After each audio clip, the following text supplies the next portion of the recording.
Bonjour. Donc, j'ai pas besoin d'avoir ça quand je prêche, non? Le privilège. D'accord. Peut-être je vais oublier de le remettre. J'ai oublié des fois avoir mon masque. Des fois, nous avons trop souvent des masques dans notre vie, n'est-ce pas? Vous savez qu'est-ce que c'est? Je ne dis pas que vous êtes un hypocrite. Mais peut-être moi, j'étais un hypocrite des fois. Jésus a parlé à hypocrite. Je me souviens bien d'un hypocrite que quelqu'un qui joue le théâtre, n'est-ce pas? On met un masque. Jésus, il voulait qu'il enlève le masque et soit réel. Mais je vais essayer de me concentrer, même si je vois tous ces masques. Je n'ai jamais prêché quand il y avait des gens... Oui, peut-être. Mais c'est une église. Ils n'ont pas suivi les règles, peut-être comme vous. Je m'appelle donc Matt. Je suis d'un pays au nord de l'Europe, la Suède. C'est là que j'ai été élevé. C'est là que j'ai commencé à m'intéresser à différents sports. J'ai essayé de jouer le foot. J'ai essayé le basketball, j'ai essayé d'autres sports aussi, mais enfin j'ai décidé, c'est le hockey sur glace que je vais me consacrer. Donc je ne pouvais pas venir à jouer à Beauvais parce qu'il n'y a pas une patinoire, non? Vous n'avez pas construit une patinoire encore? Non, quand j'avais 21 ans, j'ai traversé une crise dans ma vie. J'ai décidé de venir en France.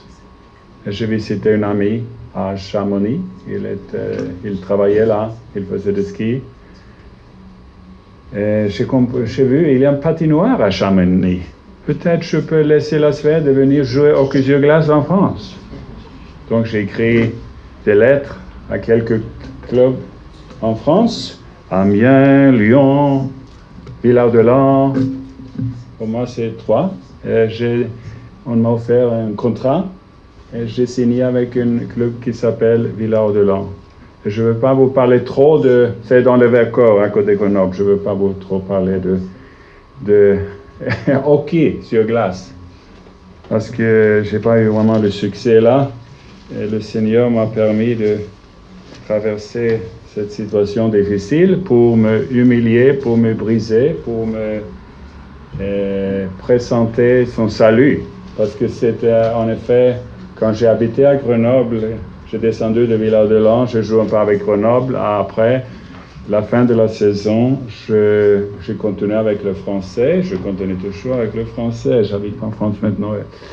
J'espère que vous allez comprendre quand même l'essentiel du message.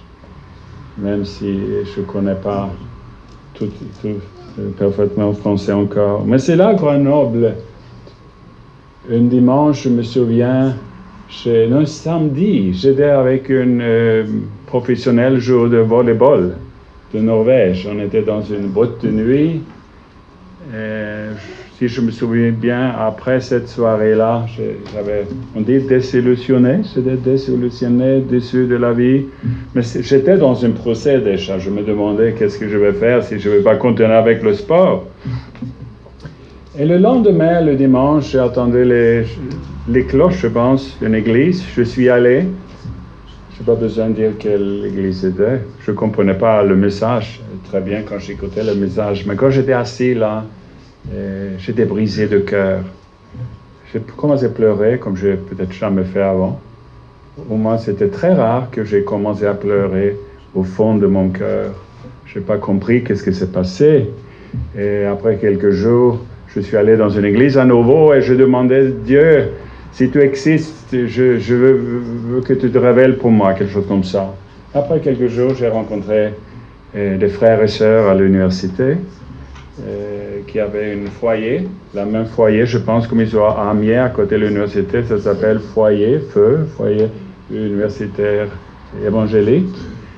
J'ai passé quelques semaines avec eux et j'avais des doutes dans ma tête. Mais vous savez, même si nous doutons dans la tête, nous ne comprenons pas tout l'évangile et la croix de Christ. Dieu, il a décidé de révéler son Fils pour Paul, n'est-ce pas? Il dit, Dieu a révélé son Fils Jésus-Christ. Et Dieu a révélé son Fils Jésus-Christ pour moi aussi. Et si vous êtes un enfant de Dieu, vous savez passer par le même chemin. Dieu, à un moment, il a révélé son Fils Jésus-Christ dans votre cœur. Et même si vous n'avez pas tout compris, vous avez eu la foi qui est un don de Dieu, une révélation que le Fils de Dieu a été cloué sur la croix pour tes péchés. Il a été ressuscité le 3e jour. Et vous avez décidé de vous repentir et recevoir le don de Dieu. Et après quelques jours, quelques semaines de cette visite à l'église, la première fois, je suis rentré. J'ai dit à ce missionnaire, je pense, ce soir, je pense que je suis prêt. Et je suis rentré et seul dans la chambre, je me suis repenti et j'ai accepté Christ comme mon Seigneur. Et j'ai la paix avec Dieu. J'ai la joie dans mon cœur. Et j'étais tenté, comme nous tous, mais je ne peux pas me souvenir un jour que j'ai essayé de... Je ne vais pas laisser tomber. C'est comme les Romains. Il faut être déterminé, n'est-ce pas? Qu'est-ce qu'on dit en français? Celui qui regarde en arrière quand il travaille sur le terrain, il n'est pas préparé pour... Il n'est pas digne, n'est-ce pas? Et j'ai entendu que les Romains, quand ils sont venus pour envahir les îles britanniques, ils ont brûlé leurs bateaux. Pourquoi est-ce qu'ils ont brûlé leurs bateaux? Parce qu'il n'y a pas de chemin derrière. Et c'est comme la chanson dit, je ne sais pas si vous chantez ça, j'ai décidé de suivre Jésus-Christ. La croix devant moi. Et le monde. Oui. Pas la croix derrière moi. Le monde derrière moi. Et la croix devant moi. Regardons en Jésus.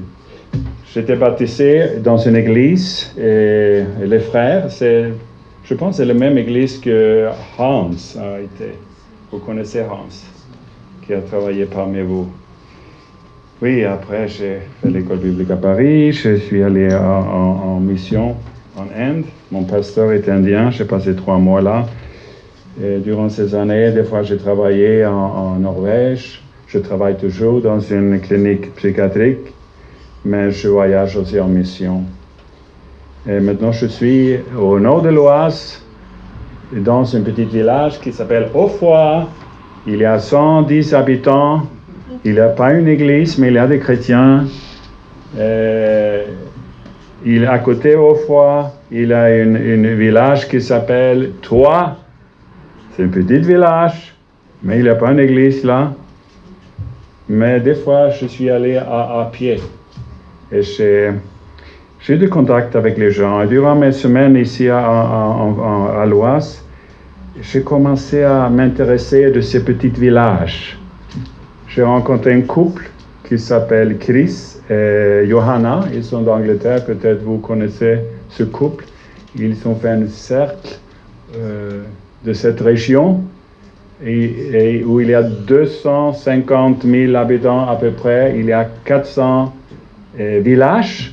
Et ils traversent, ils ont visité 110 ou quelque chose de villages, et ils veulent visiter tous, je pense, et traverser les villages et prier pour les gens, les habitants là. Je les ai suivis quelques fois avec Howard aussi. Mais j'étais seul là aussi dans mon coin au foie. Et hier, j'étais dans un petit village. Oh, c'était loin à marcher. Mais j'ai marché, c'était comme arriver au bout du monde, presque. Il y avait 29 maisons seulement. Et quand je suis arrivé là, ou est-ce que c'était quand je suis parti, c'est un épisode de Actes des Apôtres. Avant que je commence avec mon message, je vais juste partager ce verset ou cet épisode. C'est dans Actes chapitre 9. Et je vais vous lancer un défi. avant que je donne le message. C'est Actes des Apôtres, chapitre 8. Vous vous souvenez que Philippe, l'église a été persécutée, ils sont partis, ils ont prêché à droite à gauche, et les gens ont été guéris, sauvés, et la parole a été proclamée. Dieu a dit à Philippe, tu vas vers le chemin vers Gaza, et là il avait un eunuque qui ne comprenait pas Ésaïe 53, et de cette parole, il a commencé, Philippe, à prêcher la bonne nouvelle de Jésus-Christ. Et ce eunuque-là, il était baptisé tout de suite, n'est-ce pas? Mais quand il a été baptisé, donc, si vous n'êtes pas baptisé ici, je ne veux pas changer les règles de cette église, mais peut-être c'est un message pour vous. Et attendez pas trop. Je ne peux pas voir dans les actes des apôtres qu'on attendait longtemps avant le baptême. Bien sûr, il faut la repentance et la consécration et la foi au Christ. On dit genuine? Genuine? Genuine? Sincère. Merci. Donc, si je ne trouve pas les mots, je demande la sœur là-bas. Et si je ne trouve pas les mots en anglais, parce que l'anglais, ce n'est pas ma langue natale, est-ce qu'il y a un Suédois ici? Je peux demander. Non, il n'y a pas un Suédois. Vous ne connaissez pas Suédois? Quelqu'un? Le Suédois, on parlera au ciel, peut-être.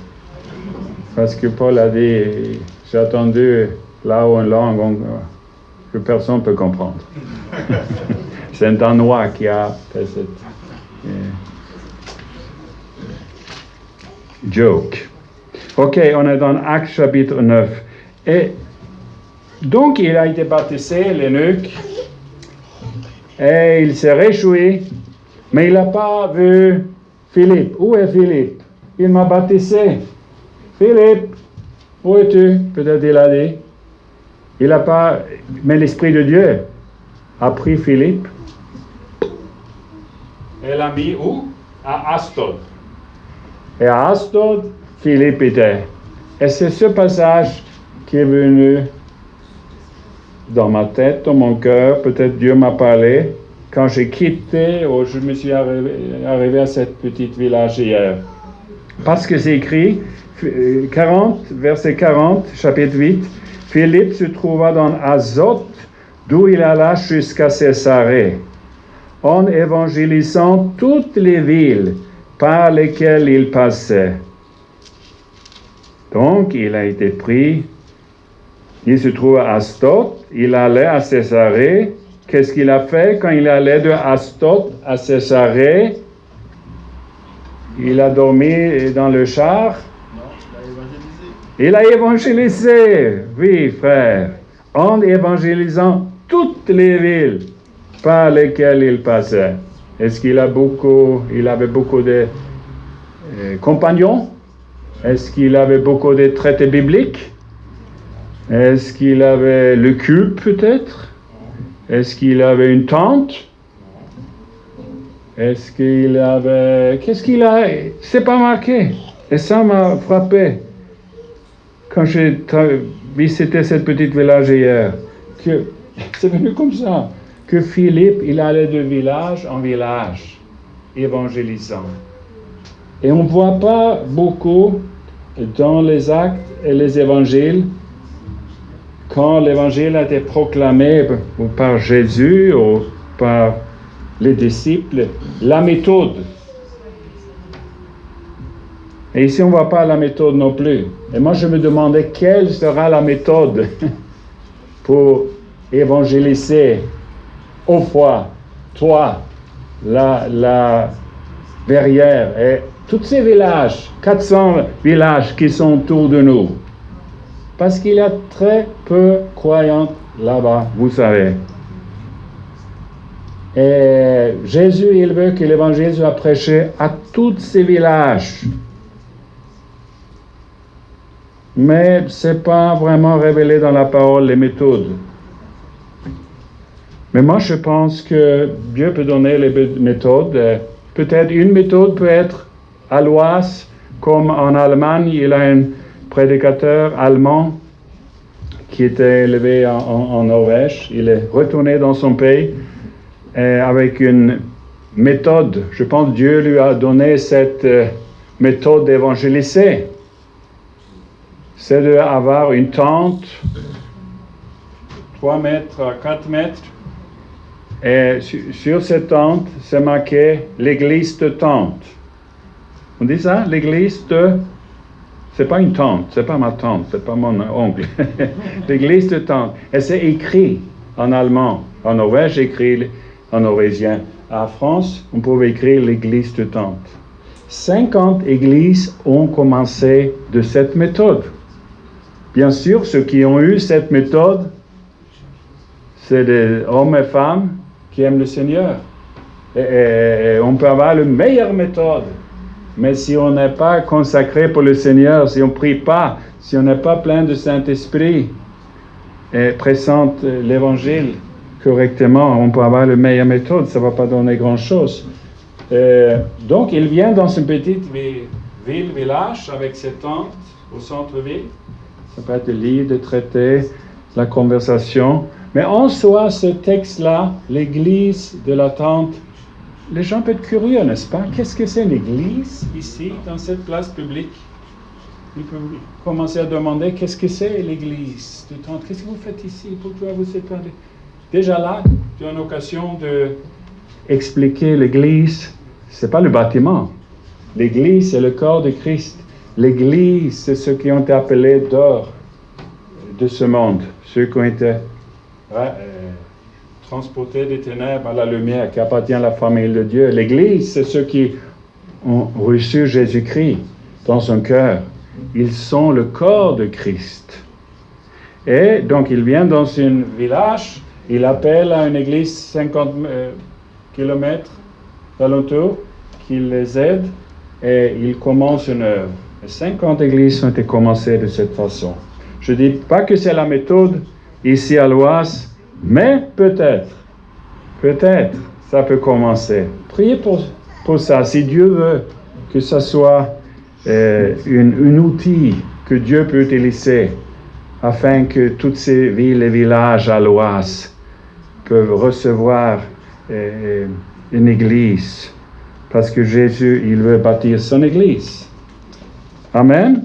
Maintenant, je voudrais partager une parole que quand je priais, j'ai reçu, je pense que c'est cette parole que j'ai reçue d'abord. C'est en Éphésiens. Éphésiens, chapitre 4.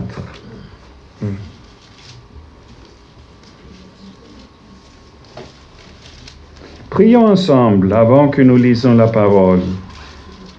Merci, Père, pour la parole de Dieu qui est vivante et efficace. Nous prions maintenant que tu vas ouvrir ta parole pour nous, par un esprit de sagesse et révélation, que tu illumines les yeux de notre cœur, afin que nous puissions te connaître plus. Nous voulons savoir plus de l'espérance qui s'attache à ton appel pour nous et la puissance de Dieu qui agit en nous par le Saint-Esprit. Merci, Père, de te révéler. Merci de bâtir ton Église ici à Beauvais, cette Église locale. Mais merci pour tous mes frères et sœurs. Ils sont aussi dans le corps de Christ ici à Beauvais. Nous sommes tous dans le corps de Christ. Et merci parce que tu nous as donné des dons, Seigneur. Et je ne suis pas digne de prêcher ta parole, mais par ta grâce, Seigneur, je voudrais ouvrir ma bouche et croire que tu me donnes les bonnes paroles. Nous, dans le corps de Christ, arrivons dans l'unité de la foi, Seigneur. Et la vraie connaissance du Fils de Dieu, que l'Église soit édifiée et préparée pour toutes les bonnes œuvres. Et je prie que chacun ici, Seigneur, merci pour les bonnes œuvres que tu as préparées pour chacun. Tu connais leur état, tu connais leur situation. Tu as commencé une bonne œuvre, Seigneur, et tu es capable d'accomplir cela. pour utiliser chacun, que chacun, Seigneur, peut participer pour l'édification de ton corps, pour répandre ton royaume à Beauvais et dans les villages et ailleurs. Oui, jusqu'à l'extrémité de la terre. Je prie pour une vision, pour mission, aller de là, et aller de l'avant et répandre ton royaume. Seigneur, merci, tu ne veux pas nous limiter. Tu peux faire plus que nous pouvons prier et demander. Infiniment au-delà, tu peux faire, Seigneur. Parce qu'il ne s'agit pas de nous, il s'agit que Christ, tu vis en nous, nous ne vivons pas d'épaule, mais Christ, il vit en nous. Et la vie que je vis maintenant, je vis par la foi au Fils de Dieu qui m'a aimé. Amen. Amen. J'ai lu Épître aux Éphésiens récemment. C'est une merveilleuse épître. Toutes les épîtres, c'est très bien à lire, bien sûr. Et quand je lis Éphésiens, j'ai lu Éphésiens chapitre 4, verset 29. Qu'il ne sorte de votre bouche aucune parole mauvaise, mais s'il y a lieu quelques bonnes paroles qui servent à l'édification et communiquent une grâce à ceux qui l'entendent. Qu'il ne sorte de votre bouche aucune parole mauvaise, mais s'il y a lieu quelques bonnes paroles qui servent à l'édification et communiquent une grâce à ceux qui l'attendent. Chapitre 5, verset 4. Qu'on n'attende ni paroles grossières, ni propos insensés ou équivoques, choses qui sont contraires à la bienséance, qu'on attende plutôt des actions de grâce. Qu'on n'attende ni paroles grossières, ni propos insensés ou équivoques, choses qui sont contraires à la bienséance, qu'on entende plutôt des actions de grâce. Amen. Dans le livre des Éphésiens, comme dans d'autres épîtres, on voit, c'est quelqu'un qui a résumé Éphésiens, les 3 premiers chapitres, être assis. Les premiers 3 chapitres, nous lisons qui nous sommes en Jésus-Christ, que nous sommes bénis avec toutes les bénédictions dans les lieux célestes. Nous avons été choisis avant la fondation du monde. Nous avons été adoptés comme les enfants de Dieu. Nous avons été rachetés par le sang de Jésus-Christ. Il est notre épée. Il explique qu'est-ce que c'est l'Évangile. Il ne commence pas à donner les règles, les ordonnances. Il ne commence pas à dire qu'il ne sort de votre bouche aucune parole mauvaise. Il ne faut pas voler. Il ne faut pas faire ça et ça. Quelqu'un a dit qu'il y a 32 règles, ordonnances dans chapitre 4 et 5. Mais observez, vous savez, je pense qu'il ne commence pas avec les règles, parce que personne peut obéir à toutes ces règles. Personne ne peut obéir à cette parole de parler sans mauvaise parole. Il faut connaître chapitre 1, 2 et 3. Il faut avoir une révélation. C'est pour ça, Paul, il prie que Dieu donne à l'Église un esprit de sagesse et révélation, qu'il illumine les yeux de leur cœur, afin que nous sachions quelle est l'espérance de sa vocation, que nous puissions le connaître plus de sa puissance, qu'il est.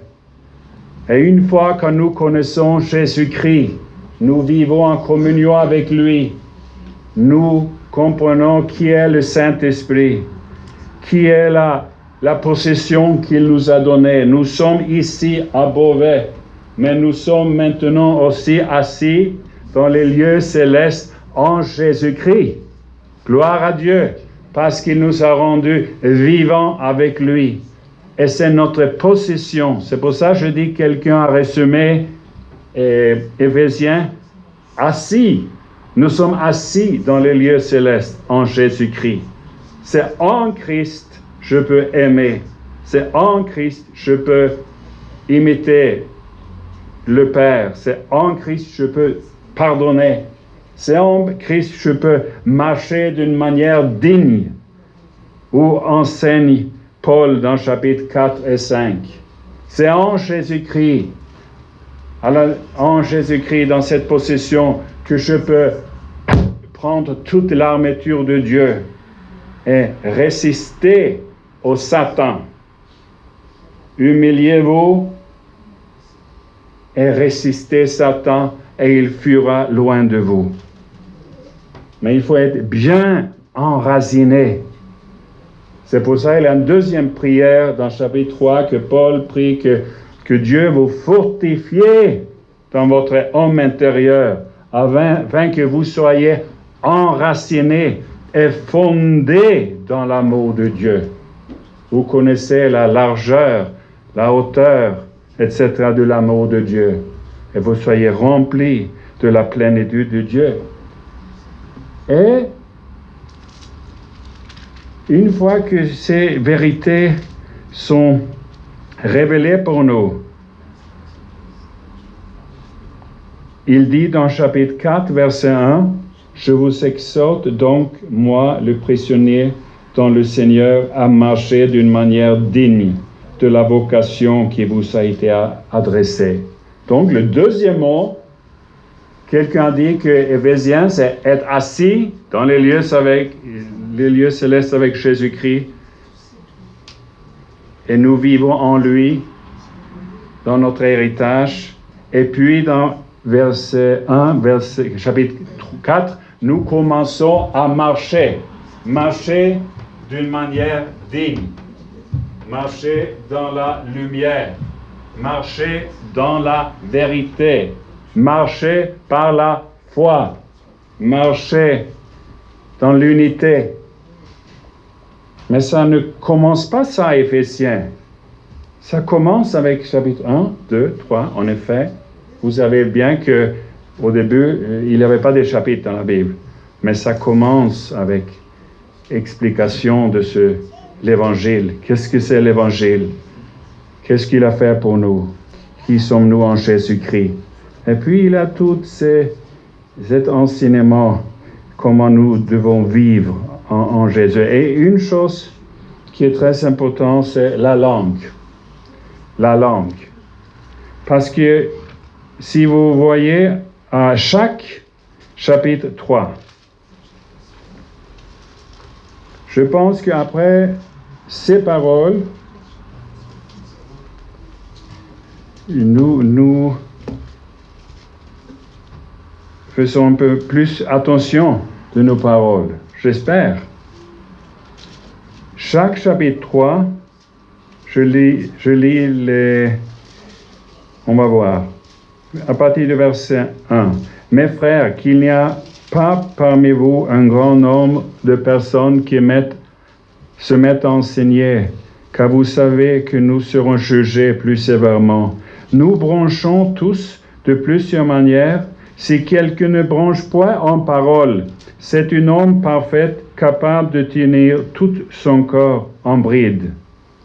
Donc, si quelqu'un ne branche pas ou faillit pas en parole, c'est un homme parfait, capable de tenir tout son corps en bride. » Vous voulez devenir un homme ou une femme parfaite en Christ, naturellement. Donc, c'est une grande importance, la langue. Imaginez-vous, c'est incroyable de lire. Si je ne branche pas en parole, je suis un homme parfait, capable de tenir tout mon corps en bride. Verset 3. Si nous mettons le mour, on dit mour en français? Les morts. C'est singulier, n'est-ce pas? Mais c'est écrit avec un S. Si. Oui, quelqu'un m'a dit ça. Le mort. Elle est... Oui, c'est un mort. Un mort et deux morts aussi. Mais pas morts. Un mort. Si nous mettons le mort dans la bouche des chevaux pour qu'ils nous obéissent, nous dirigeons ainsi leur corps tout entier. Tout entier. Si vous êtes sur un cheval et vous n'avez pas le mort, le cheval, s'il n'est pas bien éduqué, il va droite à gauche. Et vous pouvez crier à ce cheval, « Ah, c'est rouge, c'est feu rouge, c'est stop !» Il ne stoppe pas. Il va à droite à gauche. Mais si vous savez, le mot dans sa bouche, vous pouvez diriger ce cheval. Une fois dans ma Bible, en Suède, j'ai vu une image, une introduction de chaque. Et j'ai vu, pas un cheval avec l'humour. J'ai vu un homme avec une langue qui sortait. Et il avait l'humour qui était attaché, pas au cheval, mais à la langue, pour illustrer que par la puissance du Saint-Esprit, et nous devons des fois, et souvent je pense, mettre des mots morts dans notre langue pour discipliner et pas parler des choses négatives, murmurer, critiquer, parce qu'il y a tant de choses à critiquer, n'est-ce pas? Il y a beaucoup de choses à critiquer. Et la langue veut critiquer et juger. C'est pour ça il faut mettre, entre guillemets, le mot dans notre langue. Verset 4. Voici même. Est-ce qu'il y a quelqu'un qui fait équitation? On dit ça en français, équitation? Oui? Il y a quelqu'un? Ah d'accord, peut-être elle peut bien vous expliquer comment fonctionne, comment on peut utiliser le mot. Verset 3, si nous mettons... Non, j'ai lu ça. Verset 4, voici même les navires qui sont si grands que poussent des vents impétueux sont dirigés par une très petite gouvernail au gré du pilote. Voilà, c'est notre image, c'est un navire. Et pour qu'un navire, avant les Suédois, ils ont immigré aux États-Unis. Beaucoup de Suédois sont allés là au 19e siècle. Ils ont quitté Göteborg pour aller à New York, je pense. Des grands bateaux. Et ils avaient des petites gouvernails. Et Dieu nous explique ici comment notre langue, c'est comme cette petite gouvernail. Et si le gouvernail, si le pilote n'est pas en bon état, et parce que vous êtes le pilote, n'est-ce pas? Il faut que les pilotes, à la fois, il faut que les pilotes sachent où il est assis. Il faut que les pilotes marchent par la foi. Il faut que les pilotes marchent dans l'amour et connaissent qu'il est en Jésus-Christ, afin que le navire, votre vie, va être bien dirigé. Selon le navire peut être dévié, se dévier? Oui, dévié. Vous êtes le pilote et prends soin de votre petite gouvernail. C'est pas pour vous juger que je parle de ces paroles, mais c'est la parole de Dieu, n'est-ce pas? Et c'est très important, parce que par toutes les paroles, les hommes rendront compte au jour du jugement. Toutes les paroles vaines que moi j'ai prononcées, toutes les paroles que nous avons prononcées, nous rendrons compte. Ouf, Seigneur, j'ai besoin d'un amour. J'ai besoin vraiment qu'est-ce que je dis là, une gouvernail très solide. J'ai besoin, Saint-Esprit, que tu prends soin de ma langue, que ça ne sort pas des mauvaises paroles.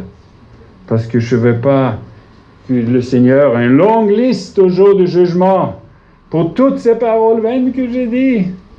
Seigneur, sanctifiez ma langue. Nous continuons. De même, la langue est un petit membre.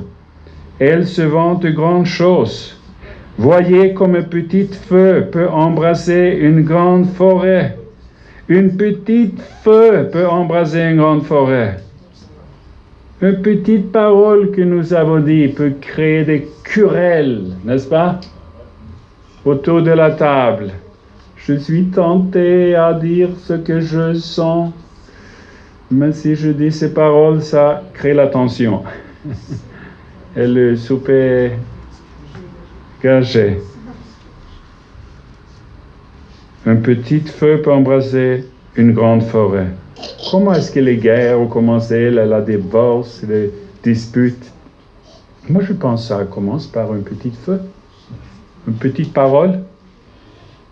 Et quelqu'un a argumenté, l'autre a argumenté, et c'est une dispute, et c'est la colère, etc. Verset 6, la langue est aussi un feu. C'est le monde de l'iniquité. La langue est placée parmi nos membres, souillant tout le corps et enflammant le cours de la vie, étant elle-même enflammée par la géhenne. Un l'isla, qu'est-ce que c'est la langue? La langue est le monde de l'iniquité. La langue souille tout le corps. Elle enflamme le corps, le cours. Le cours, on dit cours, le cours de la vie. Elle-même enflammée de la géhenne. En verset 8, on dit que la langue, on ne peut pas réprimer. On ne peut pas la réprimer. Elle est pleine d'une veine mortelle. Verset 8, la langue, aucun homme ne peut la dompter. Aucun homme peut dompter notre langue. Tu ne peux pas décider toi-même, maintenant je vais obéir Dieu et parler que des paroles qui édifient mon frère, qui communiquent une grâce. Même si nous pouvons dompter les animaux. Mais merci pour l'évangile, merci pour la croix, merci pour la solution, merci pour la liberté, merci pour la nouvelle naissance, que nous sommes nés de nouveau et nous sommes des nouvelles créatures et nous sommes assis avec Jésus-Christ. Nous avons été transportés du royaume des ténèbres le royaume de son Fils bien-aimé et nous sommes un avec Jésus-Christ et nous avons la liberté de nous nourrir et méditer sur la parole de Dieu. Nous avons l'invitation à le louer, à passer le temps à ses pieds comme Marie, pour être renouvelé jour en jour, pour être assuré que nous sommes remplis à nouveau avec le Saint-Esprit. Et alors nous aurons un remords, nous aurons une gouvernail qui peut diriger ce grand bateau. Et il n'y aura pas de petits feux qui vont créer des problèmes, des grands incendies dans notre vie. Et nous pouvons terminer en lisant les versets suivants. Par elle nous bénissons, donc avec la langue, par elle nous bénissons le Seigneur, notre Père, et par elle nous maudissons les hommes faits à l'image de Dieu. De la même bouche sort la bénédiction et la malédiction. Il ne faut pas, mes frères, qu'il en soit ainsi. La source fait échailler par la même ouverture l'eau douce et l'eau amère. Un figuier, mes frères, peut-il produire des oliviers ou une vigne, des figues? De l'eau salée ne peut pas non plus produire de l'eau douce, du feu. Verset 6 là. La langue aussi est un feu. Et puis, il y avait quelques explications, le monde de l'iniquité, etc., qui souille tout le corps. Mais la langue est un feu. Et puis je pensais, le feu, elle-même enflammée par la gêne. Mais avec l'Esprit de Dieu, ce feu peut signifier d'autres choses. Feu, ça signifie quelque chose de mauvais ici, n'est-ce pas? Mais au jour de la Pentecôte, le feu signifie pas quelque chose de mauvais, n'est-ce pas? C'était pas les souillures ou des choses qui enflammaient le cours de la vie. Au jour de la Pentecôte, quand les chrétiens étaient aux chambres hautes, ils attendaient la promesse du Père que Dieu, le Père, allait envoyer la puissance du Saint-Esprit. Ils allaient recevoir la puissance de Dieu pour évangéliser, pour proclamer Jésus-Christ. Et tout d'un coup, il vient du ciel, un bruit comme un vent impétueux, et sur leur tête apparurent, quoi? Des langues de feu. Et nous lisons des langues de feu, mais c'est une autre signification négative. Mais des langues, au lieu d'avoir 7 langues à chaque fois, Dieu veut que nous avons des langues de feu. Je ne dis pas nécessairement, il faut voir ces choses. Mais c'est intéressant de voir le jour de la Pentecôte, quand ils ont commencé à parler en langue. Mettez pas l'accent maintenant si je suis pentecôtiste ou baptiste ou méthodiste. Pour moi, c'est pas un problème. Je ne sais pas dans cette église. Je pense que vous êtes dans la fédération baptiste, c'est vrai, non? Ok, donc je ne sais pas quelle fédération. Mais ce n'est pas un problème. Il y a des chrétiens qui ne croient pas que c'est aujourd'hui, on va guérir les malades, et parler en langue, etc. Je ne veux pas parler de ça, et si vous êtes un enfant de Dieu, vous êtes mes frères et sœurs, je vous embrasse, pas de problème. Il ne faut pas discuter pour ces choses. C'est pas ça que je vais argumenter.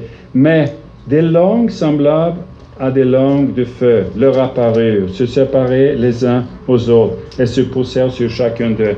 Et ils commençaient à parler en d'autres langues, et puis, selon que l'Esprit s'exprimait, n'est-ce pas? Quand je parle choses négatives, c'est moi qui parle, pas selon que l'Esprit s'exprime. C'est connecté avec ma chair, n'est-ce pas? Et des fois, ça peut être vraiment influencé par le diable. Retire-toi, Satan, dit Jésus à qui? À Pierre. Mais au jour de la Pentecôte, quand il parlait en langue, c'était vraiment selon que l'Esprit leur donnait à s'exprimer.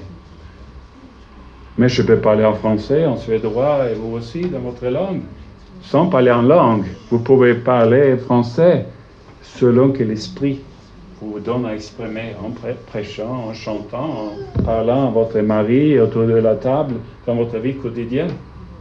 Et vous savez, de plus en plus, on est rempli du Saint-Esprit et rempli son amour et sa parole. De plus en plus, c'est facile à parler des choses qui édifient. Donc, il y a un feu qui est bon. La parole de Dieu, c'est comme un marteau, n'est-ce pas? Et c'est comme un feu aussi. Et Jésus, il veut qu'il y aura un feu qui soit... qu'est-ce qu'il dit, Luc, n'est-ce pas? Il dit, j'aimerais bien voir un feu qui soit allumé.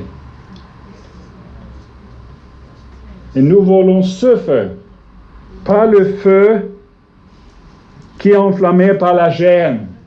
Nous voulons le feu qui est enflammé de Dieu lui-même. Alléluia. Qui nous sanctifie, qui nous anime, qui nous ranime, si on peut dire ça en français.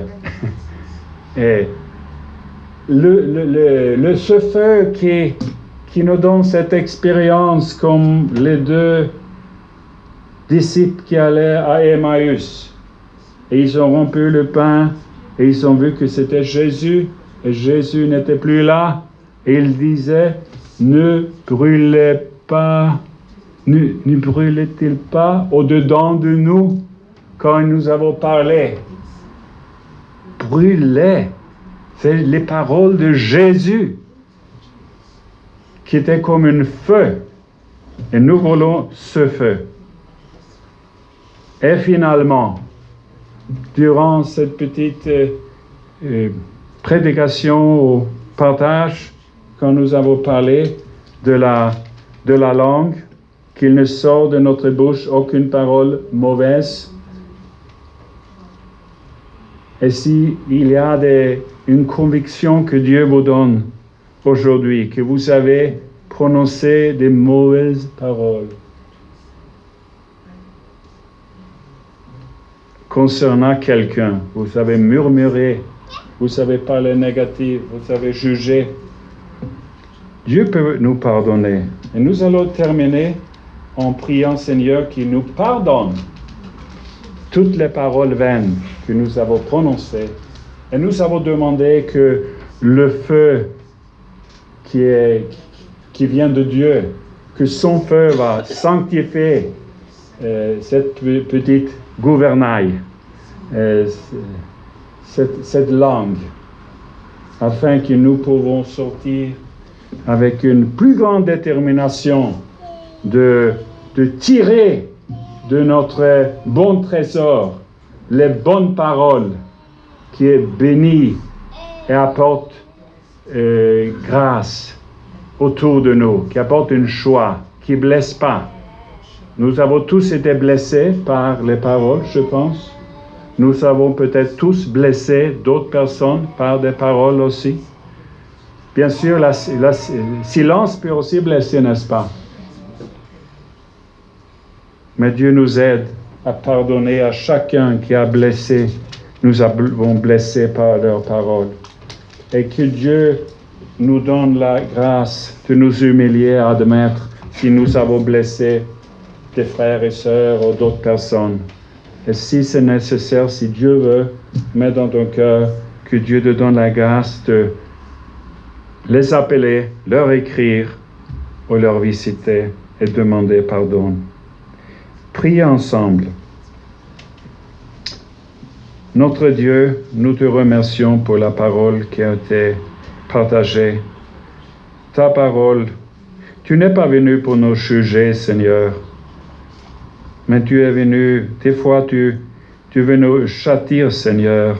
C'est pas pour nous juger, c'est pas pour nous condamner, mais tu veux nous châtir parce que tu veux que nous allons participer à ta sainteté, à la vie en abondance, plus que nous grandissons dans la maturité et nous pouvons devenir vraiment plus le sel de cette terre, la lumière de ce monde.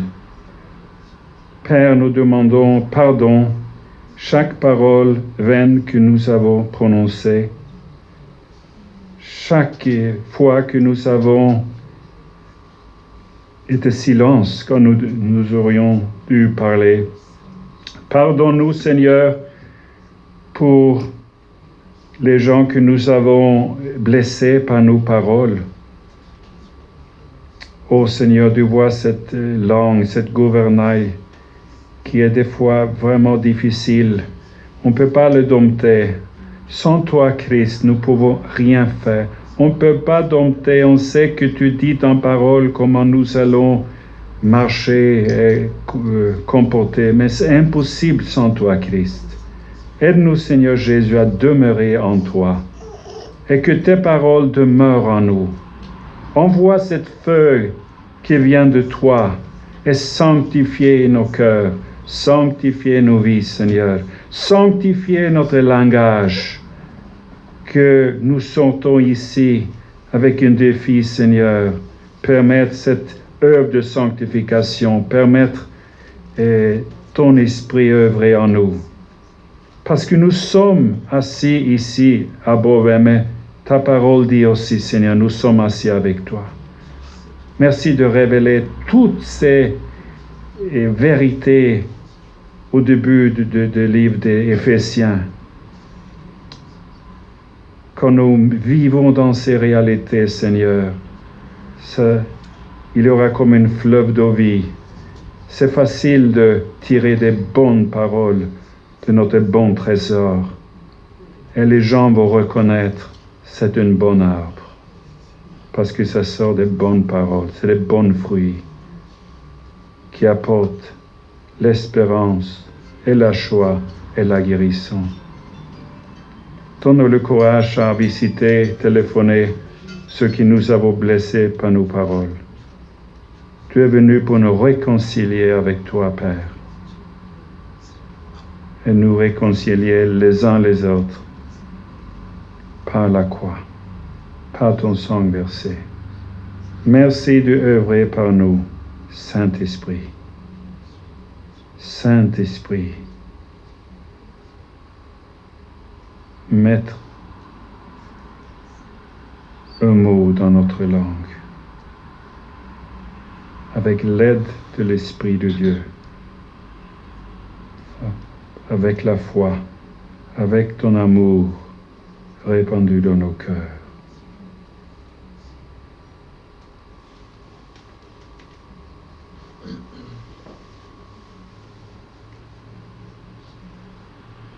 À toi seule la gloire, pour les siècles des siècles.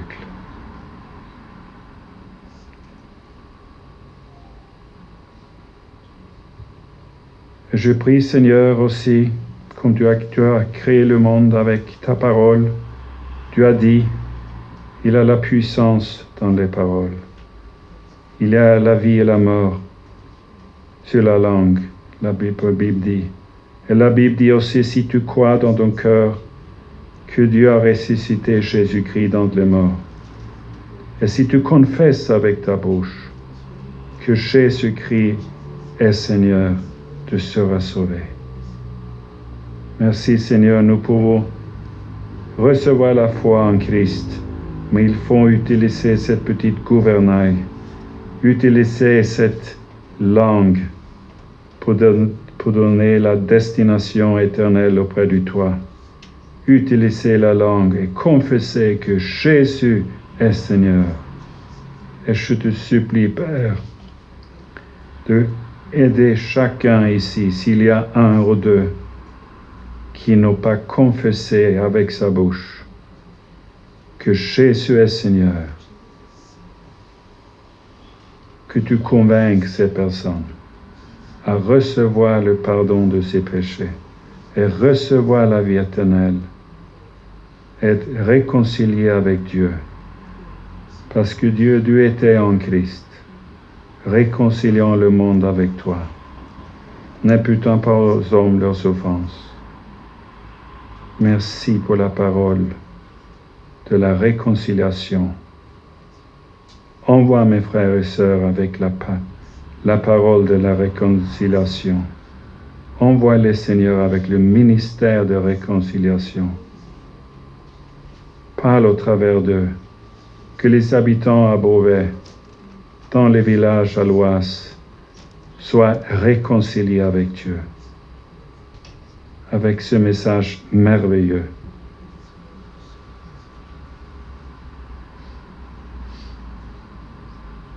Oins les Seigneurs.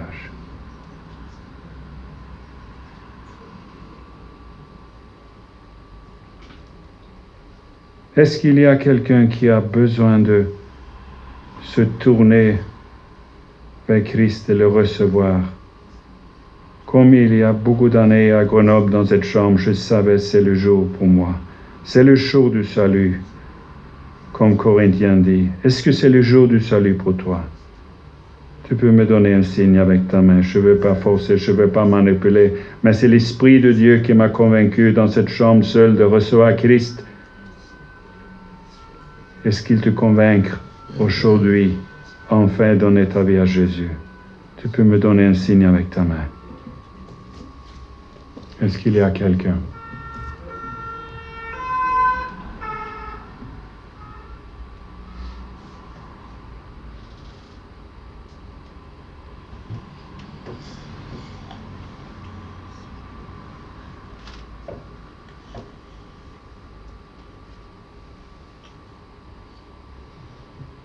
Amen.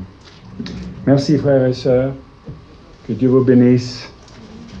Peut-être on se rencontrera dans un de ces villages à l'Oise Vous venez d'un côté d'un village et moi de l'autre, et on se rencontre. Qu'est-ce que vous faites là? Vous êtes là pour prier, intercéder pour le village, pour évangéliser. Commencez, si vous ne le faites pas, priez pour ce village. Et soyez préparés à y aller si Dieu vous envoie. Peut-être cette semaine, quelqu'un veut venir? Je suis toujours là, 10 minutes. Frère, merci.